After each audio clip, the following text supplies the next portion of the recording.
Bon, on va commencer, comme ça on ne sera pas trop en retard sur le début de notre planning. Ce qu'on vous propose maintenant, c'est entre guillemets, une petite table ronde. Et ce qu'on souhaite, c'est que ça soit vraiment très très interactif. En plus, on a de la chance, vous êtes nombreux, donc c'est parfait.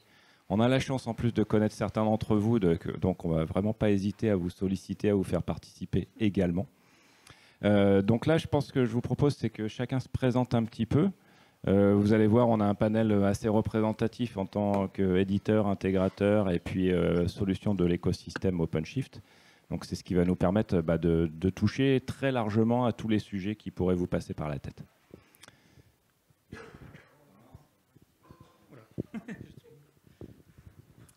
Bonjour à tous. Donc, moi, je suis Jean-Marie Nana, je travaille pour la société Profestor. Donc, Profestor, c'est une société qui est spécialisée dans l'intelligence artificielle dédiée aux infrastructures. Voilà. Donc, moi, je suis ingénieur avant-vente.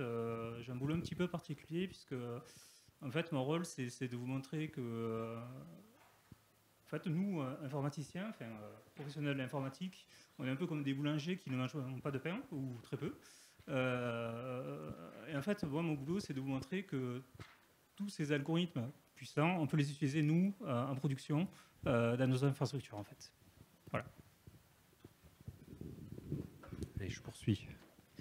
Donc, oui, Laurent Bourdou, Red Hat, donc architecte solution sur la partie AppDev et puis sur la plateforme OpenShift. Donc, Dominique Lérac, OnePoint. Donc, moi, aujourd'hui, voilà, je vais à la fois faire un petit peu d'administratif et gérer le partenariat Red Hat, entre autres, mais je vais aussi travailler justement sur la recherche, on va dire, de solutions, l'innovation autour de projets. Donc, identifier les tendances, essayer de les poker, essayer de les mettre en valeur, vérifier leur faisabilité, et puis après, retranscrire tout ça auprès des clients. Et puis, pour garder aussi un petit peu d'expertise, pour garder un pied dans la technique, parce que c'est quand même quelque chose qui est important aujourd'hui. Michael Mathur, Société Containous. Je me suis présenté tout à l'heure. Du coup, je suis Solution Architect et je suis un des mainteneurs de trafic actuellement, de Traffic Enterprise et de tous les produits en interne. Et j'accompagne Adrien, ici présent, sur la partie tout ce qui est avant-vente au niveau mondial. Merci messieurs, et moi donc je ne me suis pas présenté mais je vais essayer un petit peu de modérer ces gentils garçons. Donc Yacine Kedash chez Red Hat, contrairement à mon collègue Laurent, moi je suis transverse sur tout le portfolio Red Hat, attaché à des comptes, ce qu'on appelle des comptes où on fait pas mal de choses on va dire en termes d'activité. Donc pour ceux que ça intéresse, je m'occupe de tout le groupe La Poste, tout le groupe Airbus et la Société Générale également. 3 comptes où il y a beaucoup d'OpenShift, beaucoup de transformation digitale, beaucoup de multi-cloud, de choses comme ça. Donc, avec plaisir pour en discuter tout à l'heure également. Et ce que je vous propose, du coup, c'est pour un petit peu chauffer un petit peu ces messieurs et puis démarrer un petit peu le débat.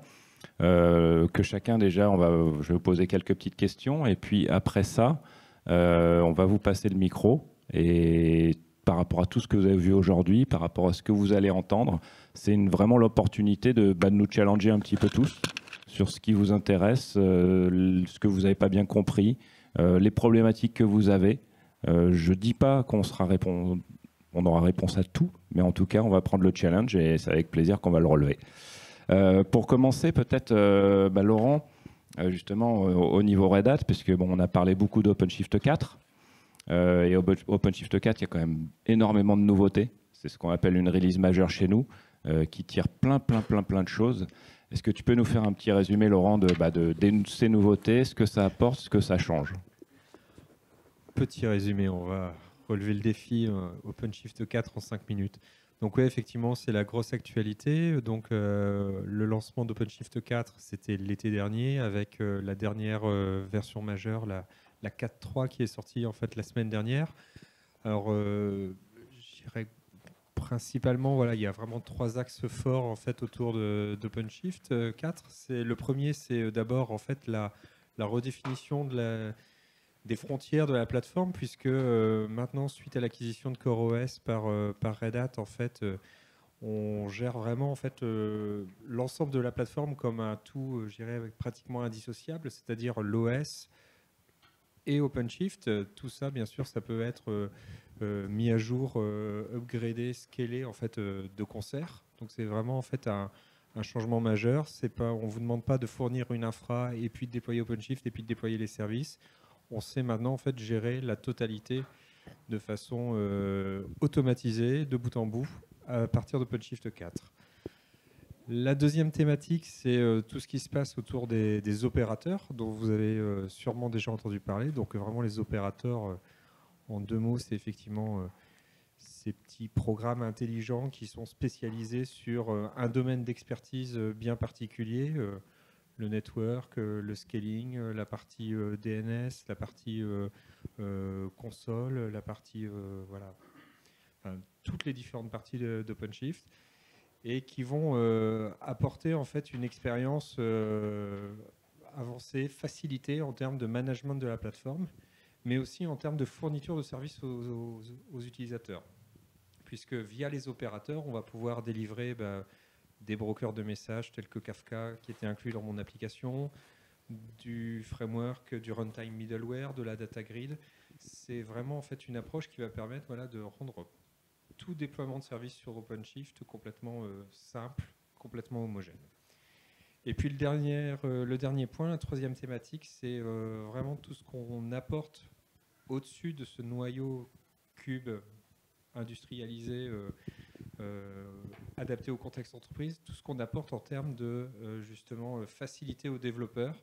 Donc Sébastien l'a évoqué tout à l'heure, il y a maintenant dans la plateforme Code Ready Workspace, en fait, qui permet voilà, de créer des workspaces pour les développeurs de façon hyper simple, hyper industrielle. Il y a bien sûr Istio, le service mesh. Il y a aussi un nouveau moteur en fait CI/CD dans la plateforme dans OpenShift 4. On continue de fournir Jenkins, de certifier Jenkins, mais on s'est aussi attaqué en fait à une évolution, à un nouveau moteur qui est Tekton et qui est en fait vraiment natif dans Kubernetes. Donc voilà, un ensemble de services pour les développeurs pour encore leur faciliter le travail et puis accélérer l'adoption de la plateforme.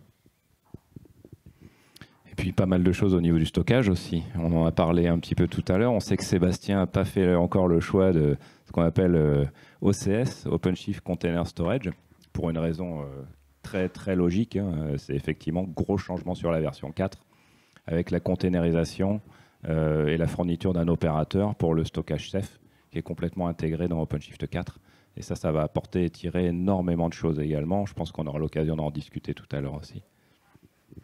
Et Dominique, alors la vue de l'intégrateur, justement, qu'est-ce que ça apporte, qu'est-ce que ça simplifie OpenShift 4 pour OnePoint? Alors, on a eu plusieurs phases. Donc, il y a eu la phase d'annonce, donc quelque chose d'assez prometteur et beaucoup d'envie pour découvrir le produit. Après, on a eu la phase de prototypage, très agréable aussi, puisque effectivement l'installation s'est grandement facilitée chez les cloud providers. Et ça, c'est quelque chose où il y a eu un travail énorme qui permet de mettre en place très rapidement un cluster OpenShift. Et puis après, on a été un peu rattrapé par la réalité. C'est que aujourd'hui, on a aussi beaucoup de clients qui ne travaillent pas sur des plateformes cloud.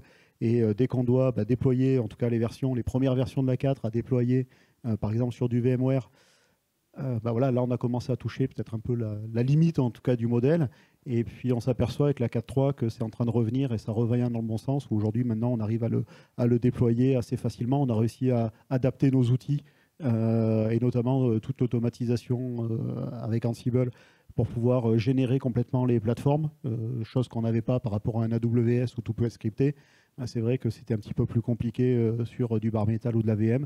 Aujourd'hui, on arrive à faire des choses assez sympathiques. Donc, on rentre dans quelque chose qui, on va dire, pour les clients qui ne feraient pas du cloud, qui devient aujourd'hui mature et utilisable vraiment. Ça, c'est la première chose. Après, l'autre point important, effectivement, c'est la différence qui est amenée par les opérateurs. Et notamment, c'est vrai qu'on en a parlé un petit peu, mais l'opérateur hub, c'est vrai qu'avant, une fois que vous aviez votre OpenShift, il y a deux choses. vous pouvez être amené à déployer vos applications. Et ça, bon, ben voilà, il y a des nouveautés, on adapte les outils et tout. On peut le faire avec des approches, on peut en parler aussi, mais tout ce qui tourne autour du GitOps, et ainsi de suite. Et puis, il y a aussi les utilitaires ou les outils qu'on va vouloir mettre à côté. Et c'est vrai que là où avant, par exemple, installer un Trifix, c'était tiens, je vais aller récupérer l'image et puis je vais la poser, puis je vais faire ma construction. Ah ouais, mais j'ai besoin de ça, et de ça, et de ça, et de ça. Aujourd'hui, on va sur l'opérateur Hub, on clique sur un bouton et puis ça s'installe. Et c'est l'opérateur qui a à sa charge de s'assurer que tout ce qui est nécessaire est déployé, tient dans le temps, ne va pas tomber, relancer les services si nécessaire. Et finalement, déployer des outils sur la plateforme OpenShift, ça devient à peu près du même niveau que d'installer une application via l'App Store sur un téléphone. Et ça, mine de rien, c'est un changement qui est très très important. Et enfin, un dernier point aussi, c'est sur les consoles. Là où on avait, on va dire, une console plutôt technique et un petit peu fourre-tout, où on retrouvait en fait tout namespace par namespace, tous les pods et tous les éléments. Là, on commence à retrouver une console plutôt orientée cluster ou plutôt orientée développeur.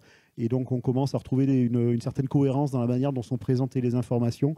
Et ça, là aussi, c'est assez prometteur, ça va vraiment dans le bon sens. Il y a eu des gros changements de ce côté-là qui apportent pas mal. Très bien, merci. Effectivement, c'est un bon résumé de la situation. Juste pour préciser, effectivement, au niveau de l'installation OpenShift 4, pour ceux qui ne connaissent pas, on a 2 modes d'installation aujourd'hui, un mode complètement automatisé et un mode entre guillemets que l'on customise pour ceux qui, pour des contraintes généralement de sécurité, ne peuvent pas faire un mode automatisé de A à Z. Et effectivement, on a commencé entre guillemets par le plus simple, c'est-à-dire en mode complètement automatisé, on a besoin de maîtriser, de piloter toutes les couches IaaS sous-jacentes. Donc le plus facile, c'était de le faire sur Amazon, de le faire sur Azure.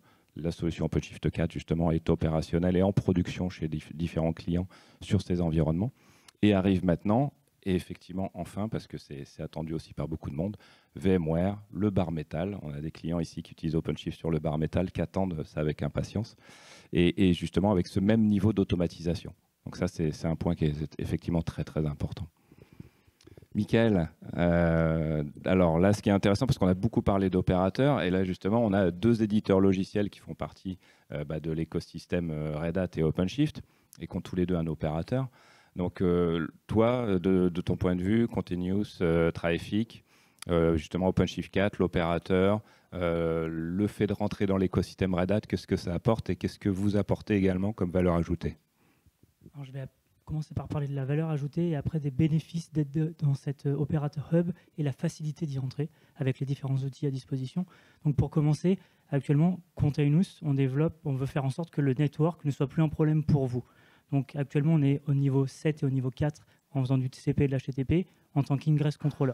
Donc on s'installe en parallèle du routeur OpenShift et on va permettre de gérer des certificats SSL pour vous via Let's Encrypt si besoin. On vous permet, avec Traffic Enterprise, une version distribuée, ce qui va permettre d'avoir des instances de trafic qui communiquent les unes avec les autres et de pouvoir proposer ce qu'on appelle des features distribuées. Par exemple, du rate limiting. Vous devez rate limiter une application. On sera dans la capacité de... Chaque instance va pouvoir compter le nombre de requêtes qui arrivent sur l'application et au bout d'un moment, on va dire stop, on a atteint les 10 requêtes par seconde. Parce que la plupart du temps, actuellement, quand vous allez déployer 3 instances de trafic, les 3 instances vont faire passer 10 requêtes. Du coup, votre service va prendre 30 requêtes secondes et puis il va tomber. Du coup, on cherche à apporter vraiment tout ce niveau de fiabilité avec Traffic Enterprise en proposant des solutions distribuées qui fonctionnent correctement. Actuellement, je pense qu'on a une des seules solutions de networking qui propose une version cluster au niveau de l'ingress controller. Donc voilà, on pousse sur cette vision-là. Donc ça, c'est la partie ingress. Au niveau de la communication service to service, on propose une solution qui s'appelle Mesh. J'en ai parlé un tout petit peu tout à l'heure, qui permet de faire de la communication entre services dans un cluster Kubernetes uniquement. Et là, avec le POC qu'on vous a présenté tout à l'heure, on essaye de remonter au-dessus du cluster pour arriver à faire en sorte de gérer le géosteering. Donc, en fonction de là où est placée la personne, on va aller le diriger sur le cluster le plus proche, du failover, du wait s'il y a besoin, peu importe. On est en train de prévoir beaucoup de choses. Donc, vraiment, le but de Containous, c'est de faire en sorte que le networking ne soit plus un problème pour les entreprises. Dans l'écosystème Red Hat, ce qui est vraiment intéressant, pour être tout à fait franc, mon opérateur, je l'ai commencé à Noël. Il est disponible aujourd'hui C'est la 3e version qui est disponible sur l'Operator Hub. Il y a vraiment une facilité avec des outils qui vont nous permettre de prendre en main et d'arriver à développer rapidement et de manière fiable un opérateur pour l'écosystème OpenShift. Donc ça, c'est vraiment très intéressant. Et pour encore aller plus loin, tout ce qui va parler certification Red Hat, il y a beaucoup d'outils qui sont en train d'arriver qui vont permettre à des petites structures comme la nôtre, parce qu'on est une structure de 30 personnes, d'arriver à faire en sorte de builder, d'automatiser beaucoup de choses dans notre process de développement, ce qui permet de délivrer une application qui est vraiment fiable tout le temps pour les différents clients des plateformes OpenShift. Merci beaucoup, Michael. Alors Jean-Marie, comment ça se passe de ton côté et qu'est-ce que Prophet Store, parce que alors, ce qu'il y a d'intéressant, autant Traffic, tout le monde a levé la main. Si on dit, et j'imagine, qui connaît Prophet Store? Voilà. Donc, tu as du boulot. Merci André. Mais raconte-nous un petit peu. Alors, Prophet Store, qu'est-ce que vous faites? En fait, nous, on s'inscrit dans un tout nouveau domaine qui s'appelle l'AI-Ops. Donc, je suppose que vous ne connaissez pas encore ce terme. Donc, vous connaissez déjà DevOps, c'est le même principe. Donc, AI, intelligence artificielle, Ops, Operations. Donc, en français, on dirait production. Donc, c'est en fait l'intelligence artificielle appliquée au process de production. Et c'est vrai que tout à l'heure, durant la présentation en Banque de France, on a eu un mot qui est revenu plusieurs fois, qui s'appelle, un mot qui est dans le même d'ailleurs champ lexical que production, qui est industrialisation. Et c'est vrai que, notamment avec les opérateurs, on arrive à un niveau d'industrialisation assez poussé. Et l'idée même de AIOps, c'est aussi d'industrialiser des process, dans le sens où, contrairement à ce que vous connaissez sur l'intelligence artificielle classique, où si jamais vous voulez l'implémenter dans vos entreprises, il vous faut une armée de mathématiciens, etc., etc. Alors peut-être que vous en avez, notamment dans les très grosses entreprises, mais souvent ces gens-là sont dédiés métiers, pas forcément infrastructure. Donc l'idée en fait, c'est de partir d'un use case, d'une problématique, et en fait de délivrer une solution clé en main qui va répondre à ce use case. Nous, dans notre cas, avec OpenShift, par exemple, le use case, enfin, on a 2 use cases.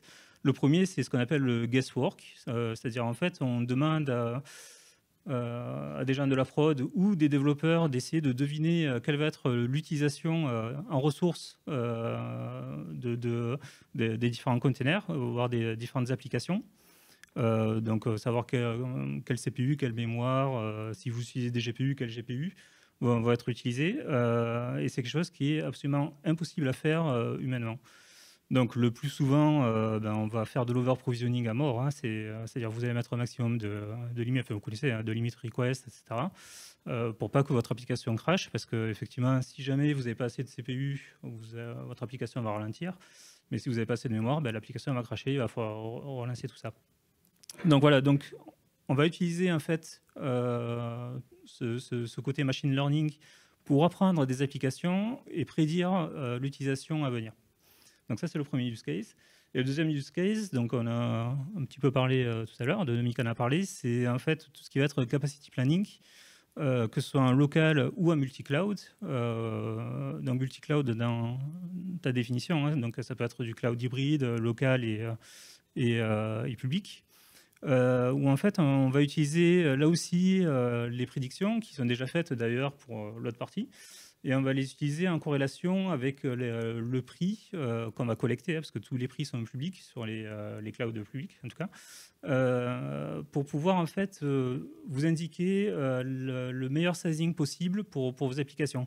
Alors tout à l'heure on a dit c'est pour le sizing actuel, mais aussi le sizing futur, c'est-à-dire si jamais vous restez ce soir pour le meet-up, vous verrez ça concrètement on vous a préparé un slide où en fait on va savoir prédire à l'avenir, par exemple le mois prochain, quelle va être l'utilisation de vos systèmes et vous indiquer les meilleurs plans possibles chez les principaux cloud providers.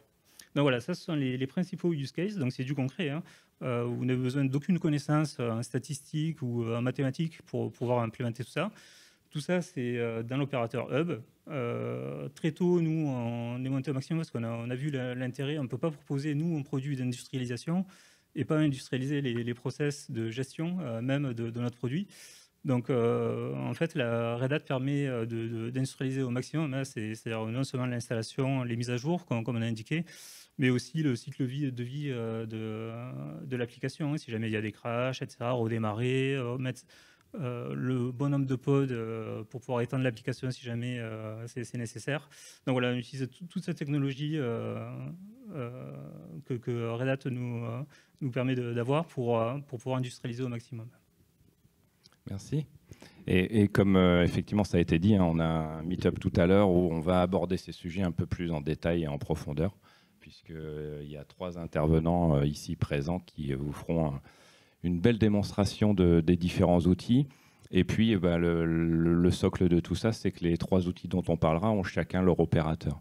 Alors vous avez entendu parler d'Operator Hub, vous savez peut-être pas tous ce que c'est juste un site web qui s'appelle operatorhub.io, sur lequel vous pouvez trouver justement toutes les solutions certifiées d'un point de vue communautaire ou commercial dans l'écosystème Red Hat qui s'instancient sur OpenShift en un clic justement.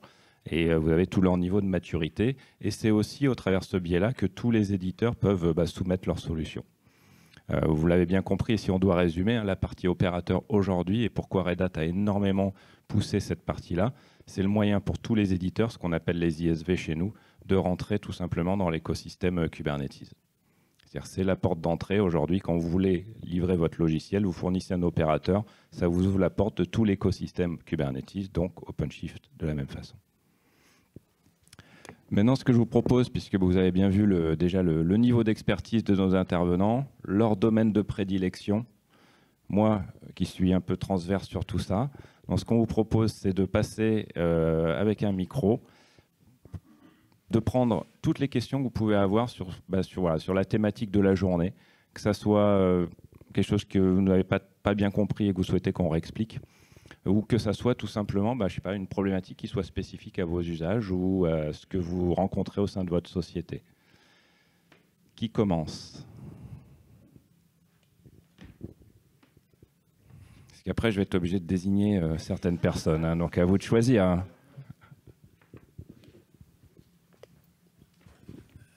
Oui, mais moi je fais partie de ceux qui ne connaissent pas les opérateurs, même qui ne connaissent pas bien OpenShift. Je suis peut-être le seul d'ailleurs, je ne sais pas.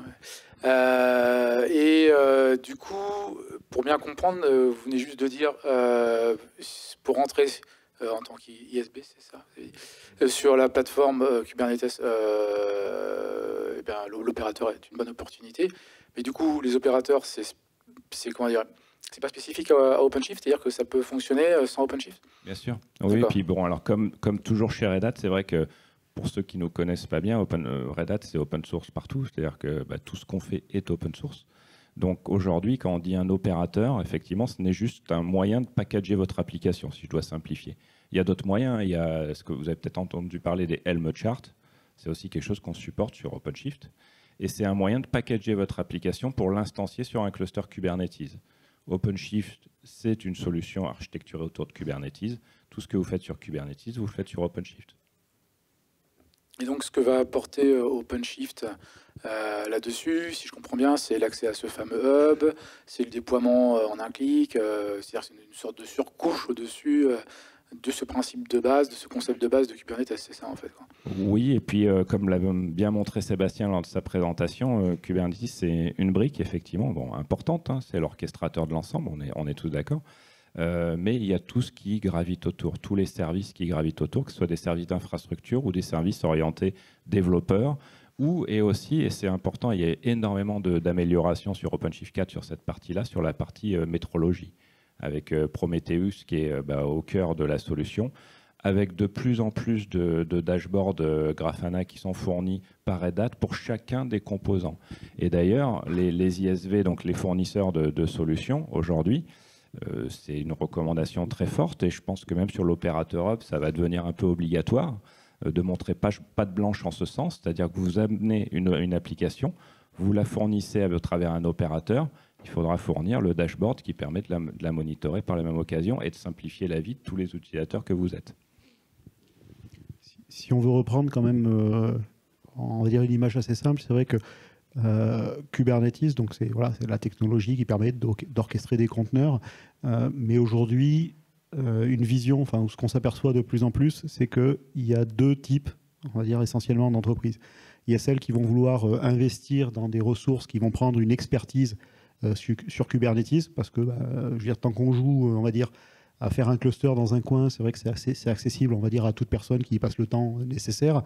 Par contre, lorsqu'on commence à rentrer sur des problématiques de production et à devoir le gérer, on va dire, à grande échelle avec tout ce qu'il y a, ça va demander des compétences réseau, des compétences en sécurité, des compétences en data et on va dire des compétences globalement assez fortes. Et plus le cluster va grossir, plus on va avoir besoin de ressources techniques importantes sur le projet. Et donc, il y a des entreprises qui font le choix d'investir et on va dire d'embaucher et d'avoir des personnes ou de former des personnes autour de ça. Et puis, il y a la possibilité, effectivement, lorsqu'on bascule sur une solution comme OpenShift, d'avoir un niveau d'outillage, on va dire, autour de la plateforme qui simplifie une grande partie des opérations. Alors, pas tout, hein, il reste quand même des choses à faire, mais qui simplifie quand même pas mal de choses et du coup, rend la technologie un peu plus facilement accessible et un petit peu plus facile à maintenir. Et c'est ce qu'on retrouve donc avec les opérateurs, c'est ce qu'on retrouve avec les modifications qui ont été faites dans l'installation. Quand on est sur du cloud avec la partie CoreOS en dessous, on a encore moins à s'occuper du sous-jacent. Et donc tout ça, en fait, depuis quelques années, on va dire, toutes les évolutions qui ont été faites côté Red Hat ont été faites pour vraiment simplifier l'utilisation de l'outil. Si on remonte un tout petit peu dans le temps, on retrouve déjà cette idée, à l'époque où dans Kubernetes, il n'y avait pas de notion en fait, de routage, et justement de routage nord-sud, où il fallait tout faire à la main. Côté OpenShift, on avait déjà les routeurs qui offraient ces routes-là, et qui petit à petit ont été reversés, ou en tout cas l'idée a été reversée dans Kubernetes, et on l'a retrouvée. Donc il y a cette volonté de simplifier les choses. Après, il y en a qui sont repris sous cette forme-là, sous d'autres formes. Mais voilà. Et donc la grosse différence entre les deux plateformes, c'est que dans une, on a un outil brut et pour bien l'utiliser, il va falloir des compétences très fortes. Et dans l'autre, alors je ne suis pas en train de dire qu'on peut l'administrer sans aucune compétence, mais par contre, on a tout un outillage qui facilite la montée en compétences et l'utilisation de l'outil. Merci. Alors, j'aurais aimé pouvoir répondre aussi en fournissant l'exemple qu'on a chez nous, puisqu'en fait, on a démarré il y a 3-4 en 2016, on était en 3.2 d'OpenShift à l'époque. Et en fait, ce à quoi on assiste aujourd'hui, on est en 3.11, on s'apprête à passer sous OpenShift 4, un petit peu comme la Banque de France nous l'a présenté tout à l'heure. Nous, ce à quoi on assiste aujourd'hui, en fait, c'est un grand nombre de clients qui expérimentent autour de Docker et de Kubernetes et qui, dès qu'ils veulent passer en prod, ils reviennent vers nous parce qu'en fait, ils savent qu'on a une plateforme qui est robuste, qui est stable. Ça simplifie énormément toute l'intégration parce qu'on peut arriver à recomposer l'écosystème que propose Red Hat, mais c'est un boulot de dingue et le faire en tant que client, c'est pas qu'une question de compétence, c'est aussi une question de temps, d'énergie. Et nous, on a fait le choix de pas dépenser d'énergie là-dessus et on le vit là, depuis quelques années avec nos collègues de Red Hat là, qui nous aident sur le sujet. Et c'est vrai que on passe plus de temps finalement à évangéliser nos collègues développeurs dans la boîte et leur expliquer quel est l'intérêt et ils le découvrent par eux-mêmes et ensuite deviennent nos premiers VIP dans la maison pour vendre à d'autres développeurs en fait cette solution-là. Et c'est clair que, là on parle d'OpenShift 4, mais déjà en OpenShift 3, toute l'intégration et tout cet écosystème offre on n'a pas à se préoccuper de plein de choses qu'il faudrait faire à la main. En gros, c'est l'intérêt comme un IDE quand on travaille, c'est toujours plus simple que de tout faire avec un éditeur de texte et le compilo dans la console à côté. C'est un peu ça l'idée, quoi. Donc ça offre à la fois à ceux qui administrent, donc nous en l'occurrence, mais nos clients aussi, un confort qui est indéniable. Alors c'est clair que les opérateurs apportent encore un niveau supplémentaire et permettent, moi de mon point de vue, quand je cherche à vendre les opérateurs à nos clients, ce que je leur vends, c'est en fait du downtime, moins de downtime qu'on en avait au préalable, quoi. Voilà. Merci beaucoup Thierry. Alors, Thierry d'Airbus, puisqu'il ne l'a pas dit. Oui, alors je n'ai pas dit, donc je vais me présenter effectivement. Donc, je suis conteneur product owner Airbus Civil Aircraft. Et juste pour préciser, parce qu'effectivement, c'est important, moi je suis content que tu témoignes et tu racontes comment vous utilisez OpenShift et ce que ça vous apporte. Mais quand Dominique dit on a cherché à simplifier la façon dont on installe OpenShift 4, c'est vraiment quelque chose d'important pour nous pour faciliter la vie des opérationnels. Et pourquoi? Parce qu'aujourd'hui, tous les grands clients OpenShift, ils n'ont pas un cluster OpenShift, ils en ont 4, 5, 6, et ils sont en train encore d'en rajouter. Et on va être très honnête, gérer un cluster OpenShift, c'est bien. Gérer 6 clusters ou 10 clusters OpenShift de prod, ça commence à faire un peu de boulot. Donc nous aussi, on a identifié ce problème, on a cherché à, entre guillemets, à arrondir les angles et à simplifier la vie des opérationnels. Alors moi, je vais commencer par me présenter. Je m'appelle Frédéric Vidal, je suis à la Banque Postale. Je ne connais pas encore OpenShift 4. Par contre, je suis très intéressé par l'OCS. Et je voudrais savoir s'il y a des premiers retours d'expérience qui sont posés dessus, en fait, quel type de workload. Et je serais curieux d'avoir des premiers retours. Alors, OCS, donc pour OpenShift Container Storage. Donc déjà, on va parler entre guillemets que d'OpenShift 4. Puisque là, il y a eu un virage complet. C'est-à-dire que sur OpenShift 3, pour le dire quand même, on avait OCS aussi. C'était la solution Gluster qui était containerisée. Gluster qui fait de l'accès en mode fichier uniquement. Ceph, et pourquoi on met Ceph justement sur la partie OpenShift 4? C'est parce que c'est l'une des rares solutions sur le marché qui fait bien du file, du bloc et de l'objet. Donc on vire carrément, hein, on va être très clair, hein, sur OpenShift 4, il n'y a plus de Gluster, il n'y a que Ceph. Voilà. Là, donc il y a un vrai cut, hein, à ce niveau-là. Pas commercialement, ça on saura vous expliquer, on sait toujours s'arranger, on va dire. Et techniquement parlant aussi, on a des outils de migration. Mais effectivement, pourquoi on part sur Ceph? Parce qu'on ne savait pas jusqu'à présent répondre facilement à tous les types de workload. Par exemple, mettre un PV, ce qu'on appelle un persistance volume pour une base de données, ou pour des clients, et on en a ici qui utilisent du Cassandra, qui utilisent des bases distribuées qui vont solliciter le stockage de façon beaucoup plus poussée, ont besoin d'un accès en mode bloc.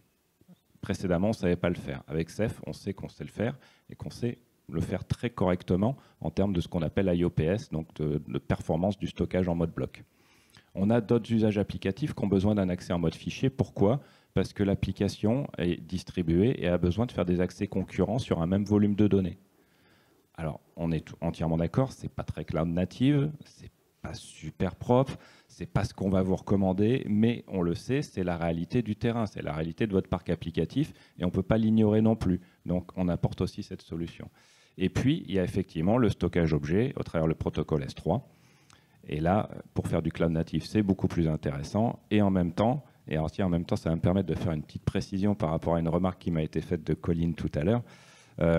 Sur la partie Ceph et le Ceph qui est intégré, on a un composant qui s'appelle Nuba, qui est issu d'un rachat aussi, et qui est là justement qui permet de faire de la réplication au niveau S3 entre deux clusters différents. Donc qu'est-ce que ça permet? Ça permet, dans le multi-cloud que vous avez vu tout à l'heure, d'avoir par exemple un OpenShift sur Amazon, un autre OpenShift on-premise ou sur Azure, comme vous voulez, d'avoir deux clusters Ceph sur ces deux installations et d'avoir Nuba qui va répliquer le S3 des deux côtés. Sauf que, et apparemment c'est pas clair sur ton schéma, Nuba fait que de l'objet. Nuba ne va pas faire de la réplication synchrone en mode bloc ou de la réplication en file. Donc qu'on soit très clair là-dessus, si ce n'était pas clair sur le schéma, on s'en excuse. Dominique l'a dit, mais on préfère le préciser, Nuba ne sait répliquer que de l'objet. Voilà. Donc ça, pour répondre à votre question, Ceph, oui. Pourquoi? Parce que c'est multi-protocole, parce qu'on sait gérer différents types de requêtes et qu'on sait mieux justement répondre à des besoins de performance. Pourquoi? Parce qu'après, la performance sur une solution stockage 100% logiciel, qu'est-ce qui fait la différence? C'est le hardware sous-jacent. Entre un disque mécanique et un disque NVMe, forcément, on va tirer plus d'IOPS et ça va être la variable d'ajustement tout simplement. Tu peux préciser aussi que sur l'installation, justement du container storage, ça passe alors étrangement par un opérateur. Et donc là aussi, les choses où avant on avait un manuel de 40 pages à dépiler pour mettre en place, voilà. Là on est en mode clic-bouton, alors après aux options près, mais Voilà. Ouais, c'est vrai que merci parce que effectivement Ceph, alors c'était une solution de stockage, donc déjà fallait connaître le stockage et stockage entre guillemets un peu nouvelle génération, donc fallait déjà être bon en stockage et en plus fallait être bon administrateur Linux. Donc ça faisait peur à pas mal de voilà, des gens qui faisaient du Fiber Channel depuis des années par exemple, la marche était un peu haute, on va être très clair. Donc le fait de fournir l'opérateur, c'est aussi et à nouveau, comme ce qu'ont dit nos collègues, hein, pour simplifier l'usage de cette partie-là. Et les opérateurs, on aura l'occasion, je pense, peut-être d'en parler un petit peu dans le meet-up. Il y a 5 niveaux dans un opérateur. C'est-à-dire que si vous allez sur l'opérateur hub, il y a 5 niveaux différents. Le premier étant installation basique, c'est-à-dire qu'on installe juste l'application. Le niveau 5 étant niveau ce qu'on appelle autopilot. C'est-à-dire que là, l'application, elle sait gérer des backups s'il y a besoin, des montées de version, du rollback, du roll-in update, c'est-à-dire qu'on sait faire monter de version sans impacter le service. Et tout ça de façon entièrement automatisée. Oui, bonjour, Jean-Marc Piccolo, Téléservice. J'ai une question, je pense que ça doit intéresser tout le monde aussi. C'est le coût d'un OpenShift. C'est basé sur quoi le coût de OpenShift aujourd'hui? Qu'est-ce qu'on a quand on achète OpenShift? Voilà, si on a accès à tous les opérateurs hub, à un certain nombre de fonctionnalités, est-ce qu'il faut acheter autre chose? Je vais prendre si tu veux. Alors tu peux, mais sinon on a André qui est le commercial Red Hat là, et qui soit pas venu pour rien parce que vous avez vu que là il y a que des techos, donc. Donc la question, le coût d'OpenShift. OpenShift, comme tous les produits Red Hat, est commercialisé sous forme de souscription, qui est un abonnement qui comprend l'ensemble des services, l'accès aux produits, le support, la documentation, etc. Et donc la métrique attachée à OpenShift, c'est la paire de corps. Donc 2 corps égale 4 vCPU. Donc cette souscription, vous pouvez la déployer aussi bien sur du cloud public que du on-prem, soit du bare metal, dans ce cas-là on compte les corps, soit sur VMware on compte les vCPU, etc. Sur OpenStack, on compte les corps, les vCPU. Alors sur OpenStack, c'est des instances, donc des VM, c'est virtualisé, donc on compte les vCPU. C'est comme sur VMware, on va dire. Et pour compléter, parce qu'il y avait qu'est-ce qui est compris, etc., on a parlé tout à l'heure de Ceph, d'OCS, ça, c'est une subscription additionnelle et à part. Exact, c'est aussi par corps. On rajoutera aussi dans les informations qui sont un petit peu importantes autour de tout ça. Donc effectivement, il y a les plateformes OpenShift, il y a des souscriptions. Après, il y a on va dire des packages de souscription plus des services. Donc tout ce qu'on va voir, portfolio et ainsi de suite. C'est-à-dire qu'on peut avoir un OpenShift, avec du support sur des couches, donc tout ce qui est ROAR, tout ce qui est plugin. On peut avoir un OpenShift avec des souscriptions sur d'autres produits du catalogue Red Hat. Notamment tout ce qui est API management, tout ce qui est moteur de règles, moteur de workflow. Donc voilà, il y a plusieurs crans. Donc on va de OpenShift nu à OpenShift plus des packages, on va dire logiciels. Sachant que grosso modo, par exemple, le portfolio qui est le niveau le plus haut qu'on puisse avoir, on va dire pour le prix d'un OpenShift plus par exemple un moteur de règles ou un OpenShift plus le moteur l'API management, on va avoir quasiment tout le catalogue Red Hat. C'est-à-dire que le module portfolio, il y a pas mal d'éléments du catalogue Red Hat. Et on peut facilement, dès qu'on va utiliser plusieurs produits, faire des économies importantes. Je rajoute aussi qu'il y avait la question sur les opérateurs. Les opérateurs, en fait, eux, sont proposés et on peut les installer facilement. Par contre, sur des produits, par exemple, comme Trafic Enterprise Edition, ce qui va se passer, c'est que vous allez pouvoir, ou c'est la même chose aussi sur l'opérateur de Profestor, vous allez installer l'opérateur, mais par contre, à un moment, il va vous falloir une clé. Et donc là, par contre, ça va être un achat qui sera effectué avec l'éditeur, si l'éditeur a souhaité que sa solution soit payante, ou gratuitement si l'éditeur a choisi que sa solution soit gratuite. Par contre, voilà, ça se règle directement, on va dire, auprès de l'éditeur, et c'est pas un store au sens payant, entre guillemets. Voilà. C'est effectivement tout ce qui est middleware, par exemple, parce que dans la démo que vous a montré Laurent tout à l'heure, Il y a du Kafka, il y a des sujets. Donc, si vous avez besoin de faire de l'AMQ, de l'AMQ Broker, du Kafka, ce genre de choses, c'est dans des bundles séparés, donc avec un coût additionnel, parce qu'effectivement, ils sont accompagnés de tout ce que fournit Red Hat. Et encore une fois, on parle bien on va dire de souscription et donc de support sur ces produits. C'est pas, enfin, il y a deux choses. Sur les produits Red Hat et sur les différents portfolios, on parle bien de support sur ces produits. Donc il n'y a rien qui vous empêcherait d'installer tous ces produits manuellement et puis de les gérer complètement et de gérer tous les problèmes potentiels que vous pourriez rencontrer ou pas. On n'est pas là pour dire qu'il y a un truc qui est mieux que l'autre. Mais effectivement, ce que vous vend Red Hat, c'est la capacité, si vous rencontrez un problème, à pouvoir ouvrir un ticket, vous aider à accéder à la base de connaissances sur tout ce qui a pu être référencé là-dessus et qui est une base aujourd'hui qui commence à être bien fournie, on va dire. Et donc c'est ça qui est vendu. Voilà. Et après, pour les opérateurs éditeurs, là, c'est une stratégie qui est propre à chaque éditeur. Donc, vous allez en trouver des qui vont faire le même modèle. Il y en a des qui vont faire qu'un modèle payant. Il y en a qui vont faire un modèle où on débloque des fonctionnalités. Ça, c'est vraiment propre à l'éditeur de l'opérateur. S'il y en a qui veulent, entre guillemets, un peu plus d'informations sur justement le modèle économique, la différence et la valeur ajoutée de Red Hat, n'hésitez pas à venir nous voir tout à l'heure. Mais si on doit vraiment simplifier, il y a ce qu'on appelle, alors tout ça c'est open source, c'est important de bien le comprendre. Il y a ce qu'on appelle les projets communautaires. Donc, par exemple, Kubernetes, c'est un projet communautaire. Et il y a les produits Red Hat. OpenShift, c'est le produit Red Hat qui utilise Kubernetes. C'est le même code, voilà, on est très clair. La sauce magique entre les deux, c'est toute l'assurance qualité qu'on fait et le packaging pour garantir quelque chose de béton. Et ça a été assez bien illustré quand même sur les interventions de tout à l'heure. Voilà.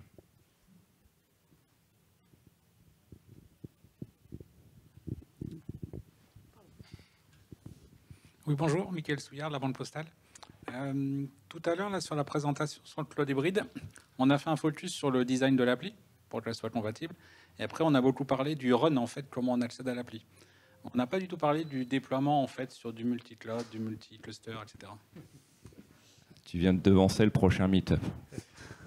Prochain événement client. Laurent va t'en dire plus. Ouais, exactement. Je donnais un petit teaser sur la fin en parlant effectivement de la partie network qui est importante, mais il y a effectivement une partie qu'on n'a pas mentionnée, c'est toute la partie process de release de cette application, parce qu'on sait déjà que réaliser une application sur un cluster, un environnement, ça peut être parfois complexe. Le faire sur 2-3 clusters simultanément, assurer la cohérence de tout ça, c'est aussi compliqué. Donc là, voilà, c'est des choses qu'on va effectivement continuer d'adresser. Aujourd'hui, si on regarde un petit peu ce qui a été fait dans la communauté, il y a eu ces dernières années des tentatives autour de la fédération Kubernetes. Bon, il y a eu pas mal de tentatives et de versions qui ont un petit peu avorté. Aujourd'hui, en fait, la méthodo, en fait, la direction qui semble se dégager, c'est plutôt autour de tout ce qui est la démarche GitOps. Le fait, effectivement, de réussir à mettre en place un versionning de toutes ces ressources Kubernetes, de toutes ces ressources applicatives, et puis mettre en place un outillage qui va justement permettre de déployer automatiquement sur 1, 2, 3 N clusters, analyser les écarts de configuration, remédier à ces écarts. Voilà, donc c'est vraiment un ensemble de thématiques qui vont être aussi dans les prochaines versions d'OpenShift. On va commencer à voir des choses là-dessus à partir d'OpenShift sûrement 4.4 ou 4.5 plus vraisemblablement. Mais c'est encore voilà, des pans qui bougent beaucoup et qu'on va adresser prochainement. Et puis effectivement, là aujourd'hui, vous avez bien vu la thématique, c'est multi-cloud. Comment on fait une application en multi-cloud, le déployer en mode actif-actif sur 2 data centers. Là, vous avez vu, Europe, Amazon en Europe, Amazon aux USA.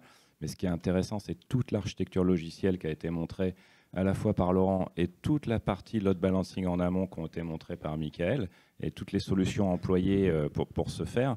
Vous déployez ça sur 3, 4, 5, 6 cloud providers différents ou on-prem, c'est-à-dire 6 clusters OpenShift différents, l'application, elle scale de la même manière. Et ça, nous, c'est vraiment... On a clairement fait un gros effort sur cette présentation et cette démo pour essayer de vous montrer du concret. Pourquoi ? Parce qu'entre guillemets, ça fait des années qu'on vous en parle, nous comme tous les autres. Mais là, on voulait vraiment vous montrer, déjà d'une, que c'est possible, qu'on sait le faire. Et pour arriver à ça, qu'est-ce qu'il faut faire, ou en tout cas ce qu'on vous recommande et quels sont comme l'a dit Dominique, aujourd'hui, les solutions que nous avons choisies, puisqu'on sait qu'elles sont opérationnelles de suite, et vous pouvez vous reposer de suite sur ces technologies. Maintenant, l'étape d'après, et effectivement on s'aperçoit que ce n'est pas simple pour tout le monde, c'est la partie justement CI/CD, c'est-à-dire comment, si tu déploies sur 6 clusters différents, comment tu vas déployer ton application, comment tu la mets à jour, comment tu gères tout ça. Pareil, on sait vous raconter la belle histoire, on veut faire mieux, on va vous faire une démo sur cette partie-là, et on sera heureux de vous voir sur cette partie-là pour vous montrer concrètement comment, en tout cas quelles sont les recommandations associées sur cette partie-là. Une précision importante que je n'ai pas donnée tout à l'heure, c'est que en fait, toute l'application, elle a été rendue accessible en open source, elle est sur un repo Git. Et normalement, la semaine prochaine, je réaliserai aussi tout ce qui est procédure d'installation et tout ce qui est design notes. Pourquoi on en est venu à faire ces changements, à quels problèmes on a été confronté, quels sont les patterns qu'on a identifiés, pourquoi on a choisi celle-là dans ce use case. Et l'idée, c'est effectivement de continuer à enrichir ce référentiel avec toute la partie sécurité network et toute la partie release. Donc voilà, pour faire un petit teaser sur la partie release, on est en train de regarder un outil qui s'appelle Argo CD. Argo CD, et notamment dans OpenShift 4.5, viendra sûrement une architecture de référence d'Argo CD dans OpenShift.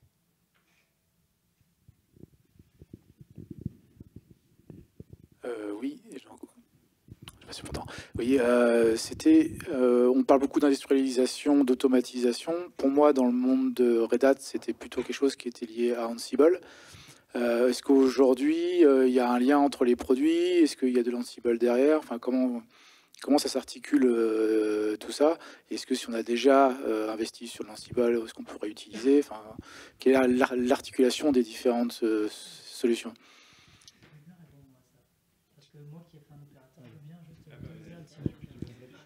Moi qui ai travaillé sur un opérateur, en fait, c'est très facile de prise en main parce que Yacine parlait de Helm tout à l'heure.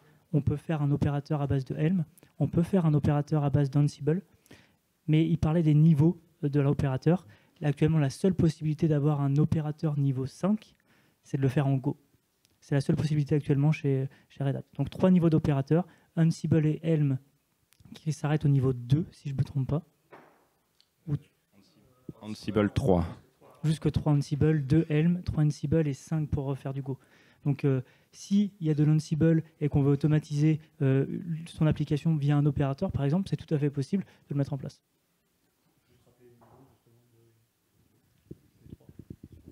Donc on parlait de 5 niveaux tout à l'heure. Donc le premier, c'est effectivement l'installation basique. L'opérateur est capable de déployer un service d'infrastructure, un service au développeur, une application.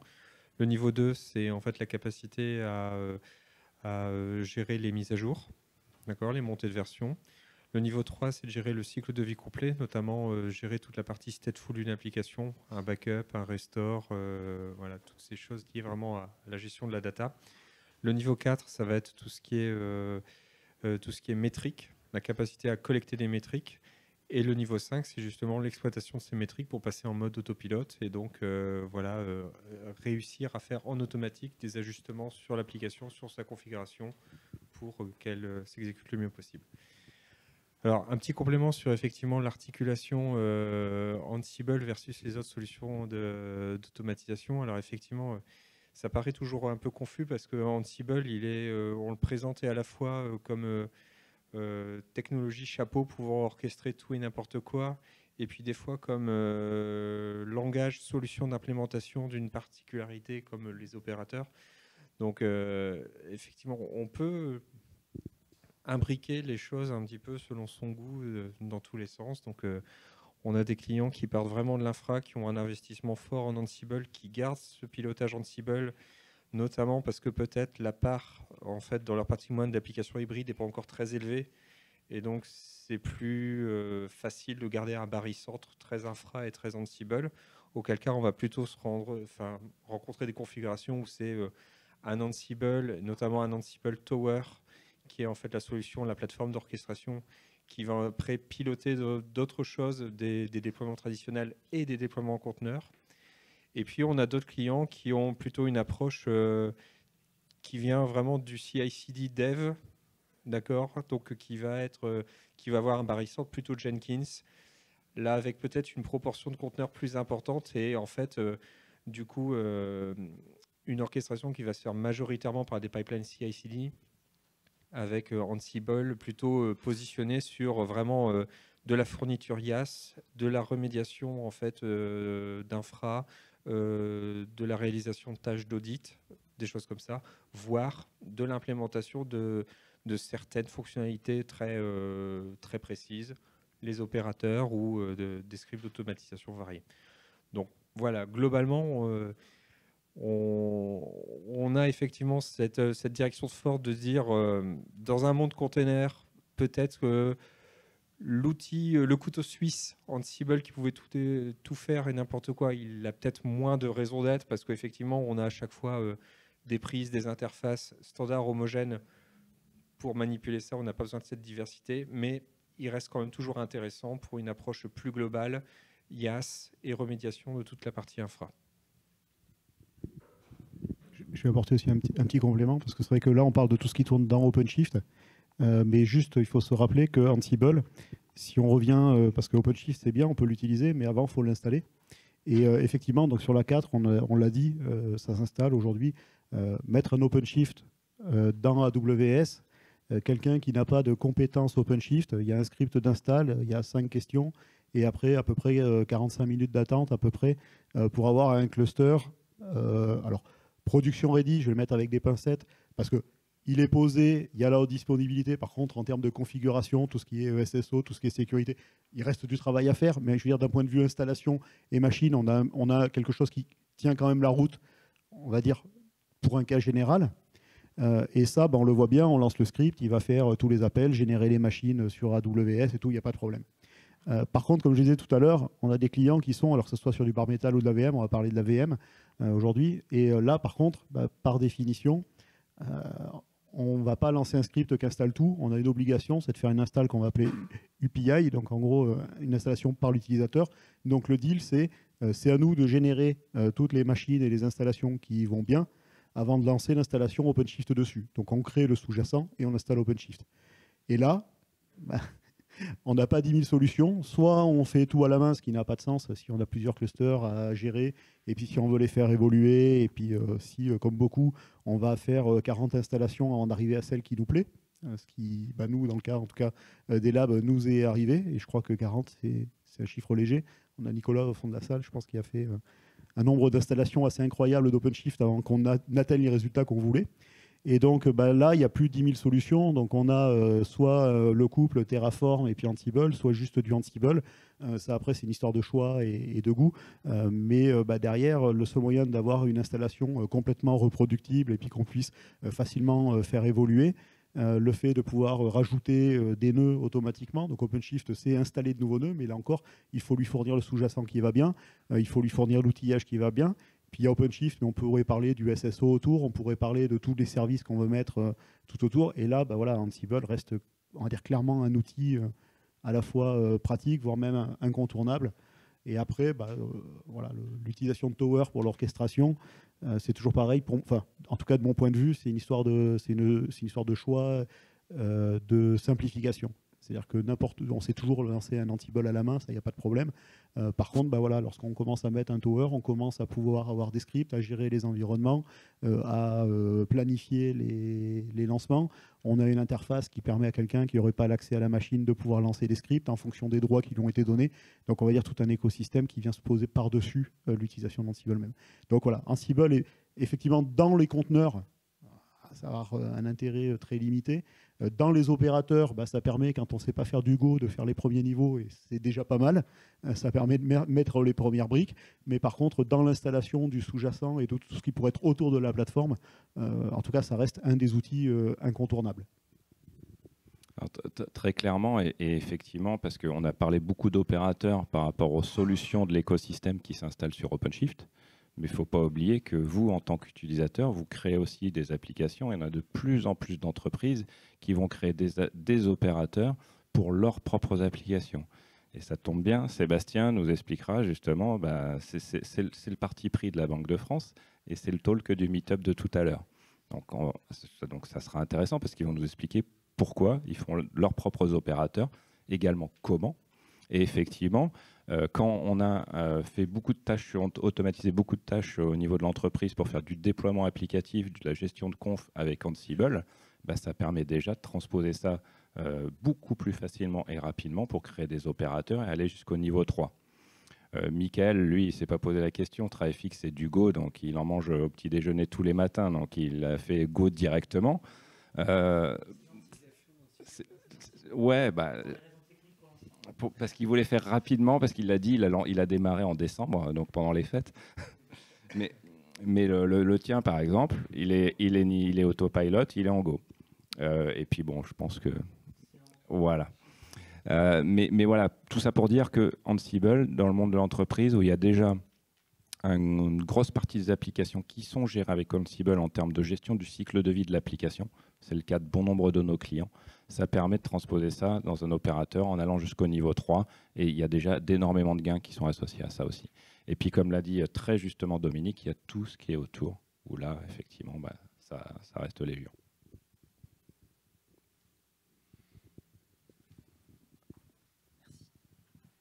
Bonjour, Mohamed Kamish de la Banque Postale. J'avais juste une question à poser concernant l'écosystème. En fait, on a parlé de l'application, on a évoqué rapidement la partie déploiement de l'application. Et pour compléter le triptyque, est-ce qu'en termes de cloud management platform, il y a une direction qui est prise pour adresser la partie hybride, ou est-ce que c'est encore avec CloudForm quelque chose qui n'est pas possible, ou via la plateforme cloud.redat.com? Quelle est la stratégie sur le sujet? Alors, il y a beaucoup de choses qui bougent autour de tout ça. Clairement, alors déjà sur OpenShift 4, on a un service entre guillemets, de gestion centralisée de différentes installations d'OpenShift qui est en mode SaaS. Donc, ça ne convient pas pour tout le monde, parce que les gens qui veulent être on-prem en mode déconnecté, malheureusement, ne pourront pas utiliser ce service. Mais il est là, et ce service, en fait, vous voyez tous vos clusters OpenShift qui arrivent dessus, vous avez de la visibilité, de la métrologie, on peut centraliser de l'information sur du multi-cluster en termes même de showback, d'informations sur les upgrades, des choses comme ça. En termes de roadmap, et on ne va pas trop s'engager là-dessus parce que c'est vraiment en pleine construction, l'objectif, et pourquoi c'est sorti en mode SaaS en premier, c'est pour faire vite. C'est pour mettre en mode SaaS tout le fonctionnel que justement on veut vous fournir au travers de cette plateforme. Pourquoi? Parce que là, quand on upgrade en mode SaaS, on upgrade pour tout le monde. On n'est pas obligé d'attendre que les clients le fassent pour voir comment ça se passe, et on sait que chez certains, ça peut prendre un peu de temps. Donc, on le fait en mode SaaS, on met tout le fonctionnel que l'on veut ajouter, que vont nous demander les clients en mode SaaS, et une fois qu'on aura atteint un niveau de maturité suffisamment intéressant d'un point de vue fonctionnalité, l'objectif, c'est de descendre le même niveau de fonctionnalité au niveau d'une version on-prem. Ça c'est la roadmap, c'est la vision Red Hat sur cette partie-là. Et puis, pour ceux qui sont un petit peu dans les différents échanges, effectivement, vous savez qu'on a été racheté par IBM. Il y avait quand même un peu de recoupement entre IBM et Red Hat sur la partie cloud management de plateforme. Donc là, il y a une énorme task force de développeurs qui se crée entre les deux sociétés pour unifier les produits et créer quelque chose de cohérent tous ensemble. Pourquoi? Parce qu'IBM, effectivement, a plein de choses sur lesquelles ils veulent gérer et automatiser des tâches sur des composants hardware ou autres, choses qu'on n'avait pas dans nos outils. Et nous, on a plein de choses qu'on veut faire sur OpenShift. Donc plutôt que d'avoir deux produits distincts, on va fédérer tout ça.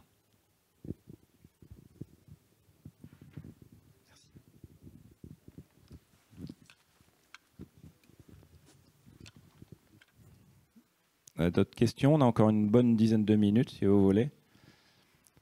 S'il n'y a pas de questions, il y a juste un point quand même que je voudrais préciser, parce que c'est vrai que souvent on s'aperçoit qu'il y a un peu d'incompréhension sur cette partie-là.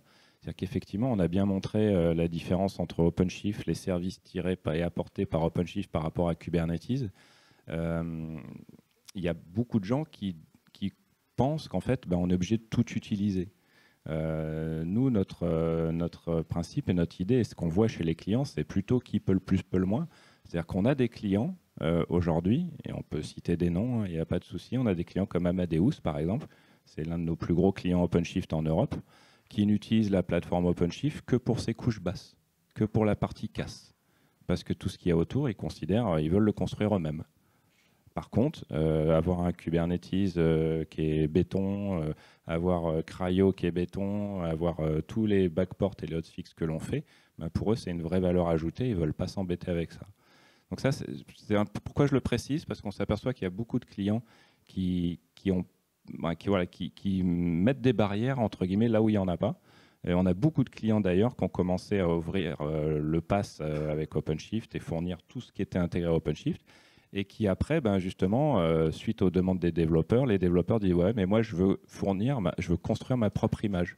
Je veux la fournir moi-même. » Et j'ai bien compris qu'on allait faire du DevOps. Et à partir du moment où c'est moi qui envoie mon image, eh ben, j'en suis responsable et j'en assurerai le cycle de vie. Et si d'un point de vue sécurité, elle n'est pas propre, eh ben, tu me le dis et tu as le droit de me taper dessus.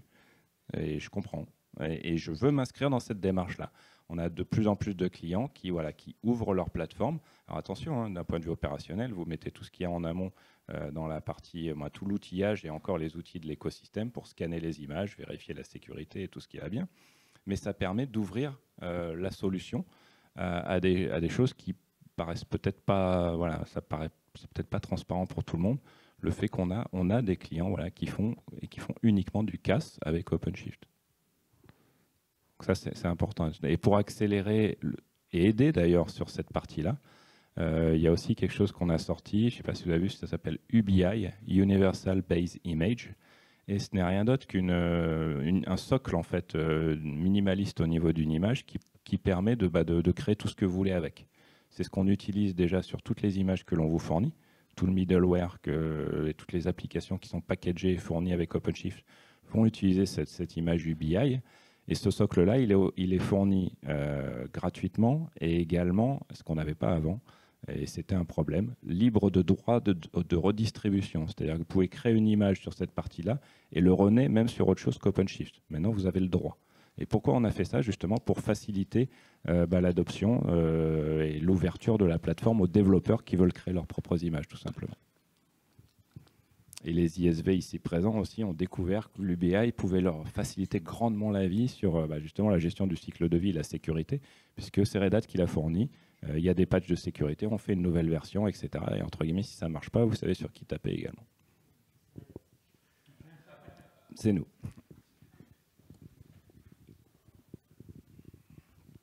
Il y a peut-être un point pour toi, Jean-Marie, parce que c'est vrai qu'on a parlé de Ceph tout à l'heure.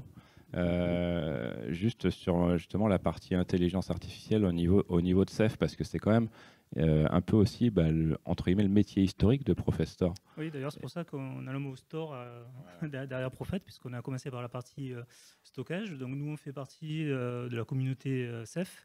Très tôt on a développé un outil de prédiction de panne de disque. Donc on sait prédire une panne de disque 6 semaines à l'avance, ce qui peut être assez pratique, notamment sur du stockage massif comme Ceph, notamment quand on est en mode objet. Et aussi, on sait analyser des ralentissements de disques, c'est-à-dire en fait les pannes franches, ce ne sont pas forcément les pannes les plus embêtantes, puisque le disque, soit il fonctionne, soit il ne fonctionne plus. Par contre, un disque qui commence à bagoter ou qui commence à devenir lent, en fait, ça peut être extrêmement problématique puisqu'il va ralentir toute la chaîne. Sur un stockage objet, vous savez que les objets sont découpés en morcelés, en différents morceaux. Ils peuvent s'étendre effectivement sur quasiment tous les disques. Donc, l'idée, en fait, c'est de détecter, en fait, grâce au machine learning, ces disques qui ralentissent toute la chaîne. Et donc effectivement, du coup, on est, alors par la force des choses, intégré donc sur la partie OpenShift au niveau stockage, puisqu'on est natif dans Ceph. Donc ça peut être intéressant aussi, voilà, pour ceux qui ont des clusters Ceph en mode bare métal et complètement isolé, effectivement. Une petite question pour terminer ou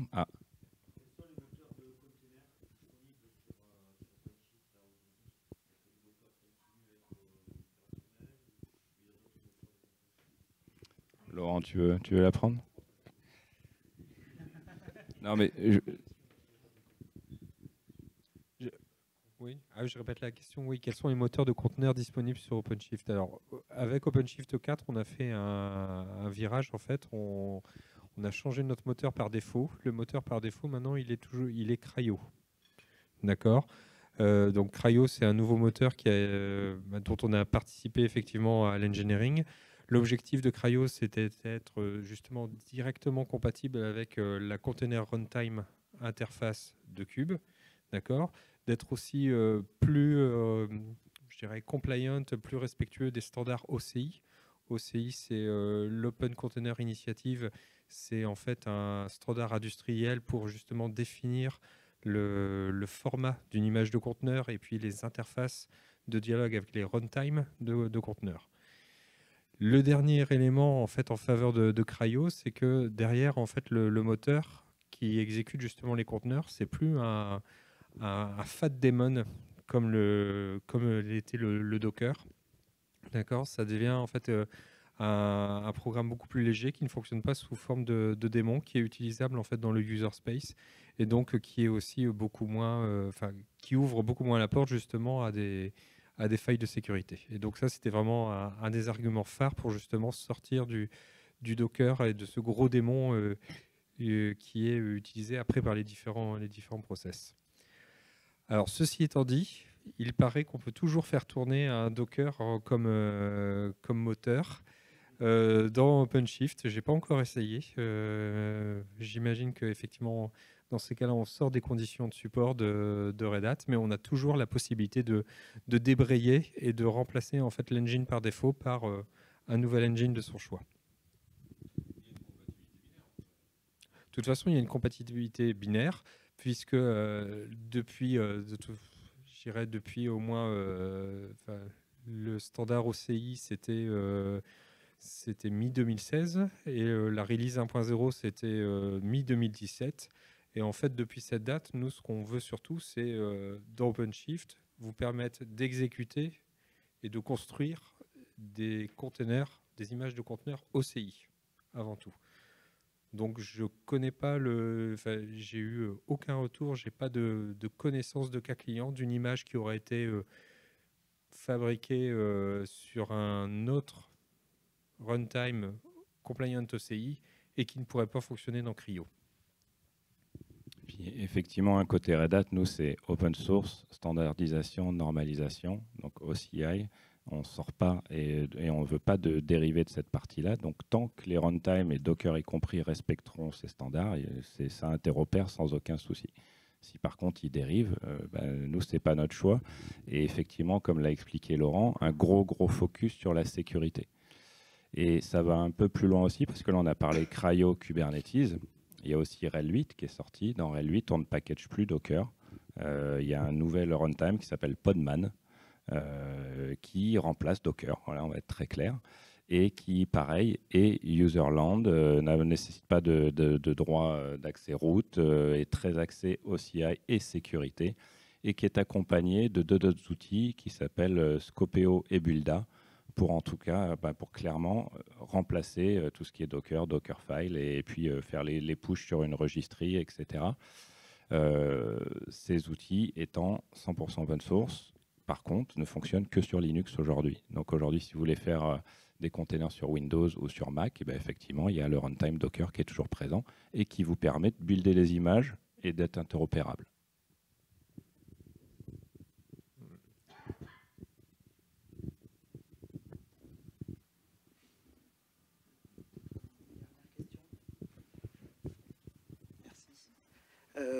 Du coup, moi, bien sûr, OpenShift étant basé sur Kubernetes, le socle de base, c'est le conteneur. Et en termes d'unikernel, est-ce que vous avez des travaux, des roadmaps ou des choses qui lieraient OpenShift d'une certaine façon avec le format unikernel? Personnellement, je ne sais pas. Là, en toute honnêteté, je ne sais pas. Tu as posé la colle de la journée. Je compte, c'est celle de la fin, c'est bon. On termine par la colle, super. C'est vrai que ça monte vachement comme techno en termes de légèreté, de rapidité de démarrage, etc. Je voulais savoir s'il y avait des... Nous, c'est aussi pour ça, clairement, qu'on a sorti, qu'il y a eu le rachat de CoreOS, parce que ce qui est intéressant dans CoreOS, c'est que c'est le kernel et l'image en elle-même est dédié à faire tourner des containers et rien d'autre. Moi, un truc que j'ai trouvé assez magique pour ceux qui connaissent Linux, c'est que le process 1, c'est-à-dire init sous Linux, bah là, c'est le runtime. Donc, en termes d'impact de sécurité, c'est quand même assez énorme, quoi. Mais ça montre à quel point le système est minimaliste. Donc, ça tend vers ça. Mais je sais qu'effectivement, il y a encore pas mal de travaux d'optimisation encore plus poussés. Je pense que nos équipes y travaillent, mais je n'ai pas de détails sur cette partie-là et on pourra creuser avec plaisir.